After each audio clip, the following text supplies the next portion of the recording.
So this episode just served as a recap to the previous 12 episodes and ultimately was a nice way of kind of refreshing you and getting you excited for what's to come. Hunter x Hunter, episode 26, Then and After. After what? I don't know. Well, hello, my brothers and sisters and newly anointed hunters of the Nerd Nation. I, as always, am Jim, here to bring you another review on the awesome and the epic and just the wonderfully animated tale of Hunter x Hunter. Now, this particular episode, just like episode 13, is a recap episode. It does a nice job, of course, of recapping the previous 12 episodes and kind of giving you an idea of what's going on. It also serves as, because it's a letter that's written by Gon and sent to his aunt and grandmother, it's neat to see how he tells things and what things are important to him, what things he wants to add, what things he wants to focus on, what things he wants to leave out. And sometimes those are obviously different things than the actual episode's focused on or that us as the viewers focused on. So just first, real quick, I'll just go into that really quickly and then kind of give some of my thoughts and opinions on those previous 12 episodes, favorite characters and such, and then kind of go from there. So the episode, the way it's told is it's actually told in kind of a backwards fashion. He starts out by telling about what happened in the final phase and what happened to Killua, and just what happened in general, him getting his arm broken, getting knocked out, all this other stuff, how he became a hunter. He's now a hunter, he passed the exam, but it wasn't really how he wanted to do it. So it's something that isn't settling well with him.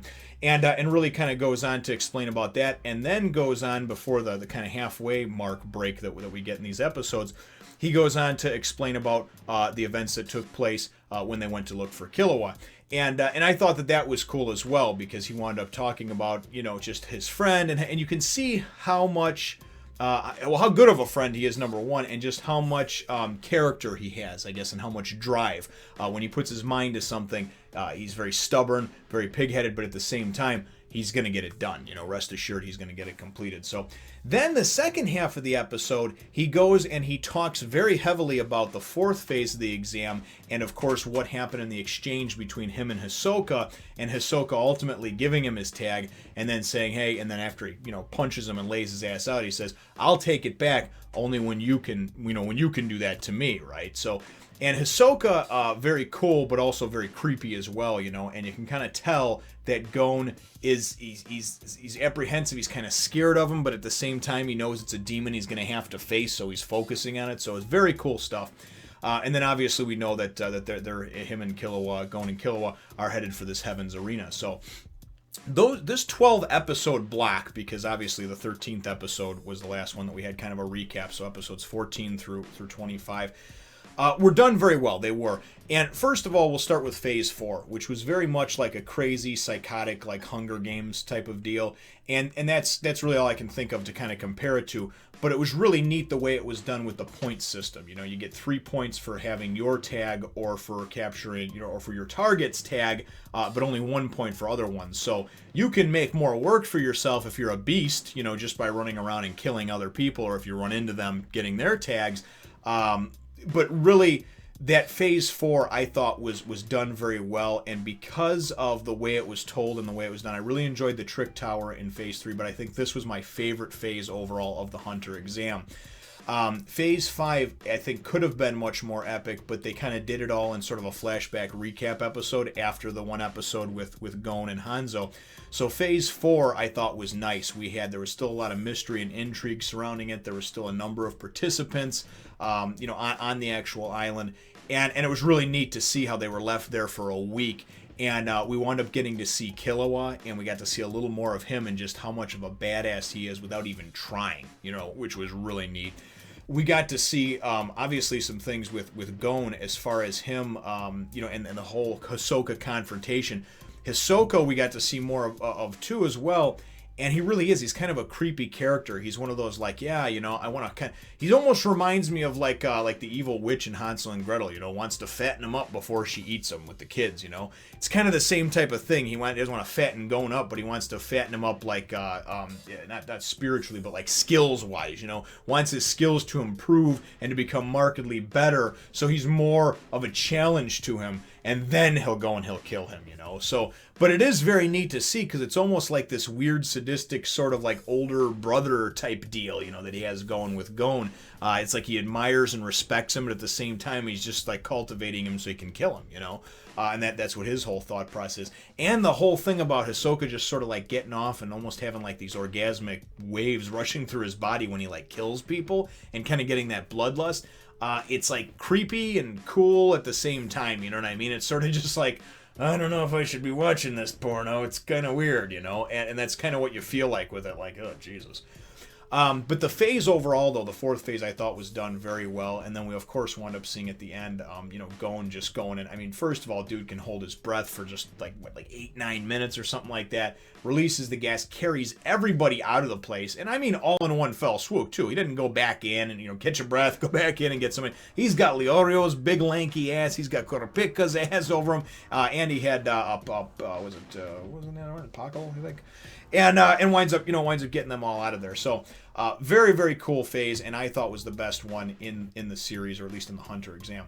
The fifth phase, again, it was really cool because of the fact that it's not what you expected. You expected it to be 4, 5, 6 episodes, all drawn out of these fights between them and working up in these tiers.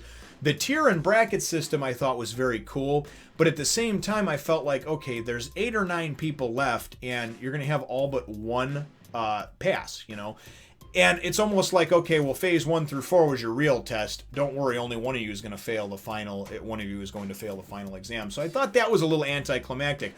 However, I also enjoyed how Gon wound up going, and after he woke up and kind of got everything told to him in a flashback and found out what Killua's brother Illumi did to him, I love how he just he just without a thought or a hesitation just marched right into that damn orientation thing, went up to Illumi, grabbed his arm, you know, and then wound up breaking the thing because he wound up crunching down on it so hard. Remember, this kid's 12, you know, so great strength from him, and was very cool to see. And then, of course, the next 4 or 5 episodes were the Zoldyck family, you know, arc over there where they went to, to Kokoro Mountain to get Killua. And I thought that some of the neat things there and some of the high points were the testing gate. I thought that was very cool and very well done.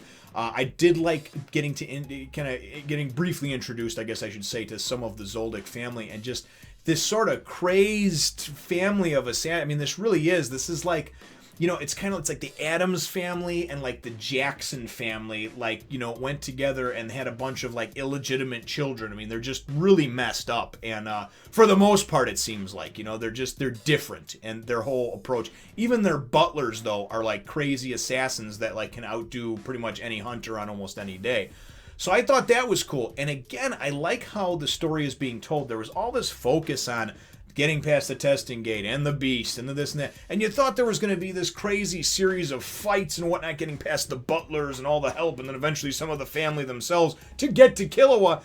And it wound up being completely the opposite of that. And again, I like the fact that you keep getting thrown curveballs. I don't like being able to expect what the hell's going to happen next. So again, very, very well done.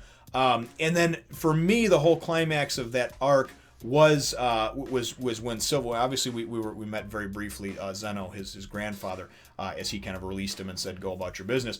But the conversation between Killua and Silva I thought was on point. I thought it was really key, and I think it was great how Silva it's like, kind of like one of those, like, if you love something so much, let it go and it'll return back to you and all that shit, whatever that saying is, you know, about it.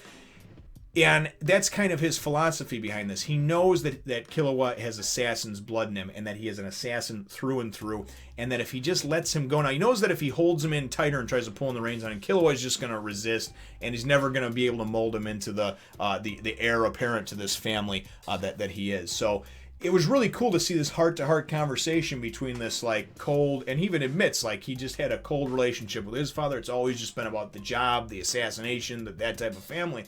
But he really has a heart-to-heart with Killua and finds out what he's thinking about. And Killua is just like, wow, I got friends, you know? I made a friend in Gon. And I thought that was cool because Silva, you know, he has all kinds of things going on in his head, I'm sure, you know? And you could already tell. But his deal is listen, I'm going to let you go now. Be with your friends. Always stay true to your friends. Tells him, don't ever betray your friends.